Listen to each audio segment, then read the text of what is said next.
Welcome to উদ্যোক্তা প্রশ্নোত্তর series episode 2। এই এপিসোডে আমরা জানবো নতুন ব্যবসায়ী হিসেবে কোন ব্যবসা শুরু করা উচিত, কোন প্রোডাক্ট নিয়ে কাজ করা উচিত। আপনারা যারা ব্যবসা শুরু করে দিয়েছেন কিংবা অনেকদিন যাবত ভাবছেন যে ব্যবসা শুরু করবেন কিন্তু কোনো ব্যবসার আইডিয়া খুঁজে পাচ্ছেন না বা কোন ব্যবসাটা শুরু করা উচিত বুঝতেই পারতেছেন না, এই ভিডিওটা আপনাদের জন্য। কারণ এই ভিডিওতে আমরা একটা ফ্রেমওয়ার্ক ফলো করে স্ট্র্যাটেজিক ওয়েতে আপনার জন্য কোন ব্যবসাটা উপযুক্ত সেটা খোঁজার চেষ্টা করব বা সেটা খুঁজে বের করব। তো চলুন শুরু করা যাক। শুরুতেই যে কথাটা বলতে চাই সেটা হচ্ছে, আপনারা যারা ব্যবসা শুরু করতে চান আপনারা প্রত্যেকেই একটা বেস্ট বিজনেস আইডিয়ার জন্য অপেক্ষা করতে থাকেন, অর্থাৎ বেস্ট বিজনেস আইডিয়া খুঁজতে থাকেন। কিন্তু বাস্তবতা হচ্ছে এই বেস্ট বিজনেস আইডিয়া খুঁজতে খুঁজতে দিন শেষে ব্যবসাটাই শুরু করা হয় না। So as a new entrepreneur আমি আপনাকে বলবো যে ভাই, বেস্ট বিজনেস আইডিয়ার পিছিয়ে ঘুরতে থাকা বা দৌড়াতে থাকা বন্ধ করে দেন। আপনার বেস্ট বিজনেস আইডিয়ার কোনো দরকার নাই। আপনার দরকার উপযুক্ত একটা বিজনেস আইডিয়া, দ্যাটস ইট। যেটা মার্কেটের চাহিদা আছে, যে আইডিয়াটাকে বা যে চাহিদাটাকে ফিল আপ করার বা ফুলফিল করার যেই এবিলিটি বা যেই দক্ষতা কিংবা যে রিসোর্স দরকার, যেটুকু প্রসেস দরকার, সেটা আপনি ম্যানেজ করতে পারবেন বা আপনি করতে পারবেন, দ্যাটস ইট। এইটাই আপনার জন্য একটা উপযুক্ত আইডিয়া। এখন প্রশ্ন হচ্ছে ভাই সেটা কি, তাই না? সেটাই আমরা একটা ফ্রেমওয়ার্ক ব্যবহার করে বোঝার চেষ্টা করব যে আপনার জন্য কোন ব্যবসাটা উপযুক্ত। ফ্রেমওয়ার্কটা হচ্ছে সুইট স্পট ট্রায়াঙ্গেল। এই ফ্রেমওয়ার্কে তিনটা স্টেপ বা তিনটা ফিল্টারে আমরা মূলত আপনার মধ্যে থাকা যেই উপযুক্ত বিজনেস আইডিয়াটা আছে সেটা খুঁজে বের করার চেষ্টা করব। ফিল্টার ওয়ান বা স্টেপ ওয়ানে আপনি যেটা করবেন সেটা হচ্ছে, এজ এ হিউম্যান বা এজ এ পার্সন অবশ্যই আপনার কোনো না কোনো একটা দক্ষতা আছে কিংবা কোনো একটা অভিজ্ঞতা আছে কিংবা আপনার কোনো না কোনো জ্ঞান আছে। এখন আপনি, আপনার কি দক্ষতা আছে, কি অভিজ্ঞতা আছে কিংবা কি কি জ্ঞান আছে, সেটা তো ডেফিনেটলি একমাত্র আপনিই জানবেন ভালো। আপনার থেকে তো আর এটা অন্য কেউ জানতে পারবে না বা বুঝবো না, তাই না? সো এই পয়েন্টটাতে বা স্টেপ ওয়ানে আমি আপনাকে বলবো যে ভাই, আপনি কোনো প্রয়োজনে একদম নিরিবিলি একটা পরিবেশে চলে যান, যেখানে কেউ আপনাকে ডিস্টার্ব করবে না। আপনি আপনার মতো করে নিজের গভীরে চলে যেতে পারবেন, একদম মানে ধ্যানে বসা যেটাকে বলে, ওরকম এক ধ্যানে বসে যেতে পারবেন। একদম ডিপলি চিন্তা করে আপনার মনে কি কি, আপনার ভিতরে কি কি দক্ষতা আছে সেটা খুঁজে বের করবেন, একটা লিস্ট করবেন। আপনার কি কি অভিজ্ঞতা আছে সেটা একটা লিস্ট করবেন। আপনার কতটুকু কি জ্ঞান আছে সেটা একটা লিস্ট করবেন। এই যে একটা লিস্ট, এই লিস্টটা করাটাই হচ্ছে আপনার ফিল্টার ওয়ান কিংবা স্টেপ ওয়ানের কাজ।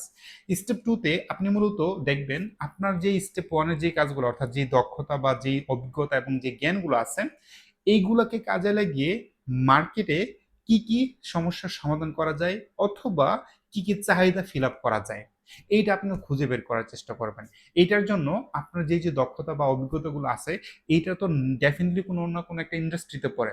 সেই ইন্ডাস্ট্রিটা যদি একটু মার্কেট রিসার্চ করেন তাহলে আপনি বুঝতে পারবেন যে মূলত আপনার যে দক্ষতা এবং অভিজ্ঞতা আছে সেটার মাধ্যমে যে যে সমস্ত সমস্যার সমাধান করা পসিবল, সেই সমস্যাগুলা জন্য মার্কেটে টাকা কাস্টমাররা বা লোকজন টাকা দিয়ে তাদের এই সমস্যাগুলো সমাধান করতেছে কিনা অথবা মার্কেটের চাহিদা আছে কিনা।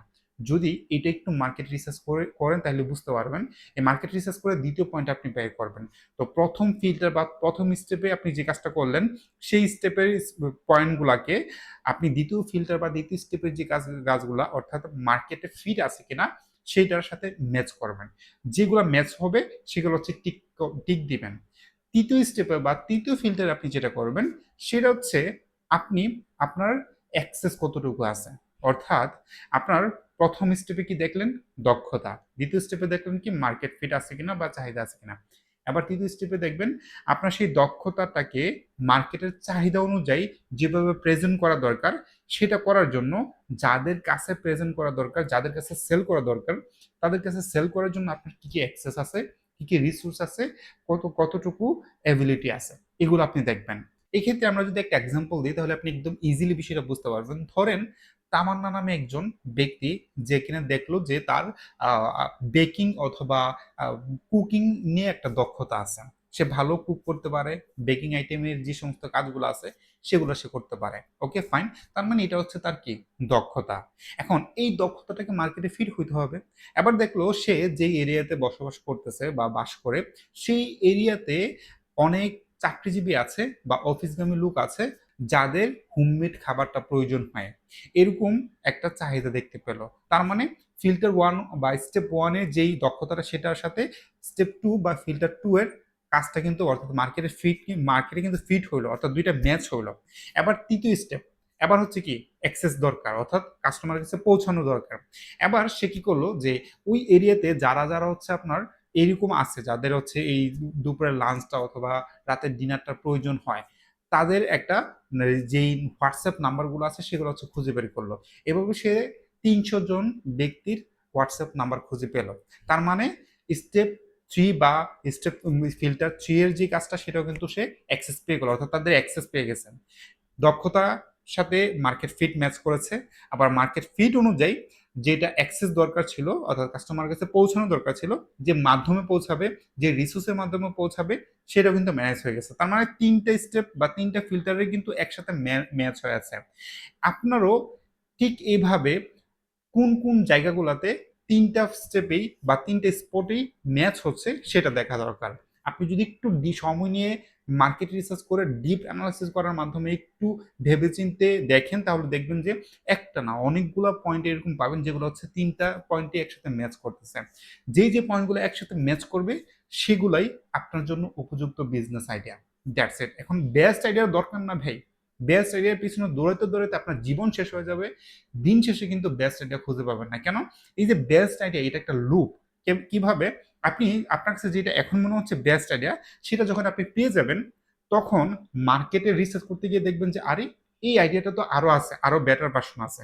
তখন আপনি আবার ওই বেটার ভার্সনের পিছনে দৌড়াবেন, অর্থাৎ ওই বেটার ভার্সনটা তৈরি করবেন অথবা ওই বেটার ভার্সনটা খুঁজে বের করার চেষ্টা করবেন। যখন ওই বেটার ভার্সনটা খুঁজে ফেলবেন বা খুঁজে পেয়ে যাবেন বা ডেভেলপ করে ফেলবেন, ওই বেটার ভার্সনের নেক্সট আরো বেটার ভার্সনের দিকে আপনি পাবেন, মানে দৌড়াবেন, অথবা আরেকটা বেটার ভার্সন আছে বলে মনে হবে। এই যে মনে হওয়াটা, এটা একটা লুপ। এই লুপের মধ্যে যদি আপনি পড়ে যান না, ট্রাস্ট মি, আপনি কোনোদিন ব্যবসাটা শুরুই করতে পারবেন না। কারণ বেস্টের বা শেষ নাই, পারফেকশনের শেষ নাই। আপনার পারফেক্ট হওয়ার দরকার নাই, আপনার বেস্ট হওয়ার দরকার নাই। আপনার দরকার হচ্ছে উপযুক্ত আইডিয়া। That's it. মার্কেটে এটা চাহিদা আছে কিনা, আমি সেটা ফিল আপ করতে পারবো কিনা, দ্যাটস ইট। সিম্পল একটা ম্যাথ। যে কোনো বিজনেসের সফল হওয়ার প্রথম যে শর্তটা সেটা হচ্ছে ভাই শুরুটা করা। শুরু না করলে কোনোদিন আপনি নেক্সট লেভেলে নিজেকে নিয়ে যেতে পারবেন না। শুরু করলেই আপনার বেস্ট ভার্সন তৈরি হবে, আরো বেস্ট ভার্সন তৈরি হবে, আরো বেস্ট ভার্সন তৈরি হবে। এভাবে ডে বাই ডে নিজেকে আপগ্রেড করতে থাকবেন। যারা নতুন উদ্যোক্তা হতে চায় কিংবা ব্যবসা শুরু করতে চায়, তারা কিছু ভুল করে, যে ভুলগুলোর কারণে দেখা যায় যে অনেক সময় ব্যবসাটা শুরু করা হয় না, আবার শুরুটা হইলেও দিন শেষে সেই ব্যবসাটা আর সাস্টেন করতে পারে না, প্রজেক্টে লস হয়ে যায়। তো এজ এ নিউ এন্টারপ্রেনার আপনি যদি এই ভুলগুলো করেন, তাহলে কিন্তু আপনার ব্যবসাটা ধ্বংস হয়ে যাবে অথবা শুরুটাই করতে পারবেন না। ভুলগুলো কি? প্রথম ভুলটা হচ্ছে প্যাশন ফার্স্ট থিঙ্কিং, অর্থাৎ আমি কি ভালোবাসি, আমার কি প্যাশন আছে, এটার পিছনে দৌড়ানো। দেখেন ভাই, আপনি কি ভালোবাসেন, আপনার কি প্যাশন, এটাতে বিন্দু মাত্র আপনার কাস্টমারের কিচ্ছু যায় আসে না, মার্কেটের কিচ্ছু যায় আসে না। It doesn't matter what is your passion, কিচ্ছু যায় আসে না। আপনি খুব ভালো মানে ক্রিকেটের প্রতি অনেক প্যাশনেট আছেন, কিন্তু যখন আপনাকে সুযোগ দেওয়া হয় তখন ওই সুযোগ আপনি কাজে লাগাতে পারেন না, কিংবা আপনি মাঠে নেমে ভালো করে খেলতে পারেন না। মানুষ দাম দিবে আপনাকে? বিন্দু মাত্র দাম দিবে না। আমি যে টি শার্টটা এখন পরে আছি, এটা আমার ভালো লেগেছে বিদায় আমি কিনেছি, আমি পড়তেছি। এটা কি আপনার ভালো লাগবে? লাগবে না। সো আমার যেটা ভালো লাগার কাজ, আমার যেটা প্যাশনের কাজ, সেটা আপনার নাও হইতে ভালো লাগা নাও হইতে পারে। আপনার কি দরকার, একজন উদ্যোক্তা হিসেবে আপনার চিন্তাও করা উচিত ভাই কাস্টমার মানে সেন্ট্রিক, অর্থাৎ কাস্টমার কি ভালো ভালো লাগতেছে, কাস্টমার কি ভালোবাসতেছে, কাস্টমার কি চাচ্ছে, কাস্টমারের কি প্যাশন আছে, সেগুলা। সো আপনার নিজের প্যাশন ফার্স্ট থিঙ্কিং না চিন্তা করে কাস্টমারের প্যাশন থিঙ্কিং চিন্তা করেন, তাহলে দেখবেন যে আপনি শুরুটা করতে পারবেন। সেকেন্ড যে ভুলটা করে সেটা হচ্ছে ট্রেন্ড চেজিং, অর্থাৎ ট্রেন্ড যেটা চলতেছে ভাই সেটা শুরু করো ভাই। দেখেন আপনি, আমি ধরে নিচ্ছি অল্প পরিসরে ছোট একটা ইনভেস্টমেন্ট নিয়ে আপনি শুরু করতে চাচ্ছেন। এখন এই অল্প ইনভেস্টমেন্টে আপনি যদি ট্রেন্ডের পিছনে দৌড়ান, ট্রেন্ড তো বেশি দিন থাকে না। আপনি ভালো করে জানেন বাংলাদেশ একটা ট্রেন্ডের দেশ। আজকে ট্রেন্ড আছে তো কালকে নাই, কালকে আবার নিউ আরেকটা ট্রেন্ড শুরু হয়। সো এই ট্রেন্ডের পিছনে যখন আপনি দৌড়াতে থাকবেন, তখন আপনি মানে মার্কেট কখন বুঝবেন, আপনার যে টার্গেট কাস্টমার সে তাদেরকে কখন বুঝবেন, এই সেই মার্কেট থেকে কখন ডাটা কালেক্ট করবেন, সেই ডাটাকে অ্যানালাইজ করে আবার কখন সেই অনুযায়ী কাজ করবেন, নিজেকে আপগ্রেড করবেন, ওই সুযোগটাই পাবেন না। কারণ আপনি ছোট উদ্যোক্তা, মাত্র শুরু করেছেন, আপনি অনেক কিছু জানেন না, অনেক কিছু বোঝেন না, অনেক কিছু জানতে হবে, বুঝতে হবে। সো এই পয়েন্ট অফ ভিউ থেকে আপনি যদি শুধুমাত্র ওই যে ট্রেন্ডের পিছনে দৌড়াতে থাকেন, আপনার সাথে যারা কম্পিটিটর আছে তারা অনেক আছে ভাই, বহু ইনভেস্টমেন্ট নিয়ে বসে আছে, অনেক মার্কেট রিসার্চ তারা প্রতিদিন মার্কেট রিসার্চ করতেছে, তাদের কাছে অনেক যথেষ্ট পরিমাণ ডাটা আছে, তারা সেই ডাটাকে কাজে লাগিয়ে, সেই অনুযায়ী তাদের দক্ষতাকে কাজে লাগিয়ে তাদের ইনভেস্টমেন্ট করে ওই ট্রেন্ডটাকে যথাসময় কাজে লাগাই ফেলবে। কিন্তু আপনি অল্প ইনভেস্টমেন্টে নতুন এন্টারপ্রেনার হিসেবে সেটা করতে পারবেন না। এই জন্য আপনার জন্য বেস্ট হচ্ছে শুধুমাত্র ট্রেন্ডের পিছনে না না দৌড়ে মার্কেটে কি প্রয়োজন আছে, সেটা কতটা সাস্টেনেবল সেটা আপনি দেখেন। এবং 3 নাম্বার যেই ভুলটা সবাই করে সেটা হচ্ছে অ্যানালাইসিস প্যারালাইসিস। অর্থাৎ মানে রিসার্চ করা, বেস্ট একটা প্ল্যান তৈরি করা, বেস্ট একটা ভার্সন তৈরি করা, আরো বেস্ট পারফেকশনের যে বিষয়টা সেটার দিকে দৌড়ানো। দেখেন দুনিয়াতে ভাই পারফেক্টের শেষ নাই, বেস্ট ভার্সনের শেষ নাই, আমি শুরুতেই এই কথাটা বলেছি। সো পারফেক্ট জিনিসটা না খুঁজে আপনি খুঁজেন কি উপযুক্ত জিনিস, প্রয়োজনীয় জিনিস, দ্যাটস ইট। 4 নাম্বার যে ভুলটাতে আমি আপনাকে সতর্ক হইতে বলবো সেটা হচ্ছে কপি পেস্ট করা।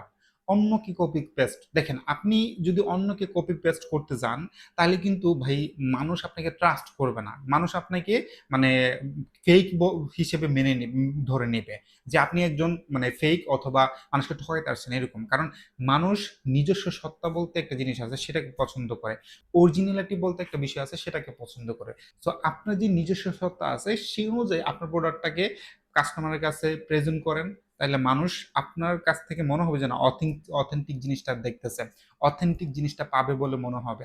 সো কাস্টমারের যে ট্রাস্ট বিল্ডিং এর যে বিষয়টা সেটা আপনি তখনই করতে পারবেন যখন আপনি নিজস্ব সত্তাটা বজায় রেখে তাদের কাছে অথেন্টিক পিওর যে জিনিসটা সেটা হচ্ছে সেভাবে প্রেজেন্ট করবেন। তো যদি আপনি কপি পেস্ট করেন সেটা আপনি কখনো করতে পারবেন না, এই জন্য কপি পেস্টের দিকে যায় না। হ্যাঁ, তবে কাস্টমার মার্কেট থেকে আইডিয়া নেবেন, যারা আপনার কম্পিটিটর আছে যারা ভালো করতেছে ডেফিনেটলি তাদের থেকে আপনি আইডিয়া নিতে পারেন, তারা কেমনে কি করতেছে, কোন অ্যাঙ্গেলে কি কাজ করতেছে, কেন করতেছে, কিভাবে করতেছে, এটা থেকে অবশ্যই আপনি আইডিয়া নেবেন, ইন্সপাইরেশন নেবেন, সেই অনুযায়ী আপনি আবার মডিফাই করে একটু বেটার ভার্সন তৈরি করার চেষ্টা করবেন। সো এখানে 4টা ভুলের কথা বললাম, এই 4টা ভুল নতুন উদ্যোক্তা হিসেবে কোনোভাবে আপনি করা যাবে না। যদি করেন আপনি ধরা খাবেন, যদি করেন আপনি কখনো শুরুটাই করতে পারবেন না, আবার যদি শুরু করেন সেই শুরুটা কখনোই ভালো হবে না, শেষটাও ভালো হবে না, অর্থাৎ আপনার প্রজেক্টটা লস হয়ে যাবে। সবশেষে আমি আপনাকে যে কথাটা বলবো সেটা হচ্ছে ভাই, বি অ্যাকশন টেকার। আপনাকে অবশ্যই অ্যাকশন টেকার হইতে হবে। সো শুরুটা করুন, আজকেই করুন। এর জন্য কি করবেন? 3টে স্টেপ। প্রথম স্টেপে নিজেকে চিনুন। কারণ এজ এন্টারপ্রেনার আপনি মার্কেট বুঝতে হবে, ডাটা অ্যানালাইজ করতে হবে, বিশেষ করে আপনার যে কাস্টমার আছে তাদের সাইকোলজি আপনাকে বুঝতে হবে। যদি তাদের সাইকোলজি বুঝতে না পারেন আপনি তাদের সাথে সেই অনুযায়ী কখনো ট্রিটই করতে পারবেন না, আপনি তাদের মনের মনের মতো করে আপনার প্রোডাক্টগুলো প্রেজেন্ট করতে পারবেন না। এই জন্য কাস্টমারের সাইকোলজি বোঝাটা অনেক বেশি গুরুত্বপূর্ণ। আর আপনি তো মানুষকে, অন্য মানুষকে তখনই বুঝবেন বা অন্য মানুষকে তখনই চিনবেন যখন আপনি নিজেকে চিনতে পারবেন, তাই না? এই জন্য স্টেপ ওয়ানের কাজ হচ্ছে ভাই নিজেকে চিনেন। আপনার কি কি অভিজ্ঞতা আছে, কি কি দক্ষতা আছে, কি কি হচ্ছে আপনার জ্ঞান আছে, সেগুলো লিস্ট ডাউন করে ফেলেন। স্টেপ টুতে হচ্ছে মার্কেটের চাহিদা খুঁজুন, মার্কেটের চাহিদা বুঝুন। আপনার যে পরিচিত সার্কেল আছে, আপনার যতটুকু রিসোর্স আছে, আপনার যতটুকু সার্কেল আছে, এর মধ্যে থেকে যাদের যাদের অ্যাক্সেস আছে তাদের সাথে কথা বলেন, ওয়ান টু ওয়ান কথা বলেন, সরাসরি যে কথা বলেন, ফোনে কথা বলেন, যেভাবে পারেন সেভাবে কথা বলেন। তাদের থেকে জাস্ট এটা জানার চেষ্টা করেন যে আপনি যেই সলিউশনটা নিয়ে আসতেছেন বা যে প্রোডাক্ট নিয়ে কাজ করার চেষ্টা করতেছেন সেটা তাদের প্রয়োজন আছে কিনা, তারা নিবে কিনা। আপনার থেকে কিনুক কিংবা না কিনুক, তারা অন্তত নিবে কিনা বা নেয় কিনা, কিনে কিনা কোথাও না কোথাও থেকে, এই বিষয়গুলো আপনি যাচাই করেন বা মার্কেটে একদম রিয়েল ডাটাটা বের করেন। এবং স্টেপ থ্রিতে আমি যেটা বলবো সেটা হচ্ছে 30 দিনের একটা টার্গেট নেন, তুমি 30 দিনে প্রথম 100টা সেল করার। দেখেন এখানে আপনি বলতে পারেন যে ভাই 30 দিনে মাত্র 100টা সেল, আমার কি বিজনেস হবে এখন থেকে? কোনো বিজনেস হবে না। কিন্তু আপনি যখন প্রথম 100টা, সেটা 30 দিনও হইতে পারে, সেটা আরো আগেও হইতে পারে, তবে এমন হইন না, এমন সিদ্ধান্ত নিয়ে নেন যে ভাই আজকে শুরু করবেন, কালকে আপনি 1000 সেল করে ফেলবেন, আজকে শুরু করবেন, আজকে আপনি 100 সেল করবেন, এমনটা করেন না। এরকম যদি চিন্তা করতে চান তাহলে আপনি ধরা খাবেন। আপনি জাস্ট ধীরে সুস্থে প্রথমে মার্কেটটা বোঝান। যখন আপনি 100টা সেল করবেন ধীরে সুস্থে, তখন হচ্ছে মার্কেটটা আপনি বুঝতে পারবেন। মার্কেট কিভাবে মার্কেটিং করলে আপনার টার্গেট কাস্টমার এক্সপেক্ট করতেছে সেটা আপনি বুঝতে পারবেন, কাস্টমার সাইকোলজিটা আপনি বুঝতে পারবেন। সো এই যে বিষয়গুলো আছে এগুলা বোঝার জন্য শুরুটা করা দরকার। আর শুরুতে প্রথম 100 যে সেলটা সেটা অর্গানিক ভাবে আনাটা উচিত। পেইড মার্কেটিং এ না যেয়ে আমি আপনাকে বলবো যে অর্গানিক মার্কেটিং করেন, কারণ অর্গানিক মার্কেটিং এ তো পেইড মার্কেটিং তুলনায় কিছুটা ইজি। সো অর্গানিক মার্কেটিং ভাবে যদি আপনি করতে পারেন এবং ফার্স্ট 100 সেল জেনারেট করতে পারেন, তাহলে এর মাধ্যমে আপনার যে মার্কেটিং নলেজটা হবে, মার্কেটটা যে অ্যানালাইসিস হবে এবং আন্ডারস্ট্যান্ডিং এর যে বিষয়টা হবে, সেটা অন্য কোনোভাবেই হবে না। সো আশা করছি আপনারা যে প্রশ্নটা ছিল বা যে কনফিউশনটা আপনাদের মধ্যে ছিল, এই পুরো ভিডিওটা যারা দেখেছেন এই কনফিউশনটা দূর হয়ে গেছে। সো আগামীকাল আরেকটা লেসন শেয়ার করব। যারা ইউটিউবে দেখছেন সাবস্ক্রাইব করেন, আর যারা ফেসবুকে দেখছেন ফলো করেন। আসসালামু আলাইকুম।